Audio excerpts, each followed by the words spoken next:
Hello friends, நம்ம ஃபோட்டோவில் இருக்க ட்ரெஸ் கலர் வந்து எப்படி சேஞ்ச் பண்ணலாம்னு வீடியோவில் பார்க்கலாம். பிக்சர் ஆப்பை ஓப்பன் பண்ணிக்கோங்க. பிக்சர் ஆப்பை ஓப்பன் பண்ணிவிட்டு இப்போ நெக்ஸ்ட் வந்து பேக்ரவுண்டை சூஸ் பண்ணிக்கலாம். ஒயிட் கலர் வந்து செலக்ட் பண்ணிக்கோங்க. ஒயிட் கலர் செலக்ட் பண்ணிட்டு இப்போது இந்த மாதிரி வந்தோடனே கீழே வந்து இப்போ ஸ்க்ரோல் பண்ணிட்டே வாங்க. இப்போ ஆட் ஃபோட்டோன்னு இருக்குது பாருங்கள், அதை கிளிக் பண்ணுங்கள். அதை கிளிக் பண்ணிட்டு நம்ம எடிட் பண்ணக்கூடிய இமேஜ் வந்து செலக்ட் பண்ணிக்கலாம். செலக்ட் பண்ணிட்டு ஆட் ஒன்று இருக்குது பாருங்கள், அதை கொடுங்க. இந்த இமேஜ் வந்து இப்போ நான் ஜூம் பண்ணுற மாதிரி ஜூம் பண்ணுங்கள். இந்த மாதிரி ஜூம் பண்ணிட்டு மேலே இருக்க டிக் இருக்குது பாருங்கள், அதை கிளிக் பண்ணுங்கள். அதை கிளிக் பண்ணதும் இப்போ கீழே வந்து எஃபெக்ட்ஸ்னு ஒரு ஆப்ஷன் இருக்கும் செகண்டாக, அதை கிளிக் பண்ணிட்டு கலர் இருக்கும், அதை கிளிக் பண்ணிங்கன்னா கீழே தேட ஒரு ஆப்ஷன் வரும். அதை கிளிக் பண்ணிட்டு இப்போ ரவுண்ட் ஷேப் வந்து உங்கள் ஃபோட்டோவில் இந்த மாதிரி வரும்.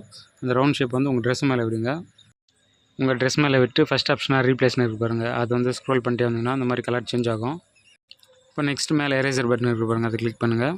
கிளிக் பண்ணிட்டு கீழே எரேசர் இருக்குது பாருங்கள், அதை கிளிக் பண்ணிங்கன்னா இப்போ நம்ம ஃபேஸ்லேயும் வந்து அந்த கலர் வந்து சேஞ்ச் ஆகிருக்கும். அதெல்லாம் வந்து நம்ம அழிச்சிடலாம்.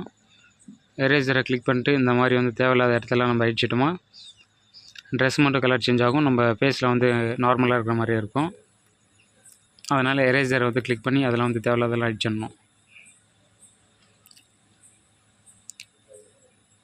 இந்த மாதிரி ஃபுல்லாக அழிச்சிட்டு கீழே வந்து கை அந்த மாதிரி ஸ்கின் எங்கெல்லாம் தெரியுதோ அந்த இடத்துலலாம் வந்து இங்கே அழிச்சிருங்க.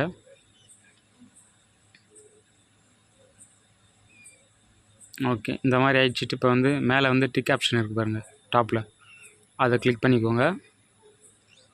அதை கிளிக் பண்ணதும் இப்போ வந்து ஃபஸ்ட்டாக ரீப்ளேஸ்னு இருக்குது பாருங்கள், அதே ஆப்ஷன் வந்து ரிட்டன் கிளிக் பண்ணுங்கள்.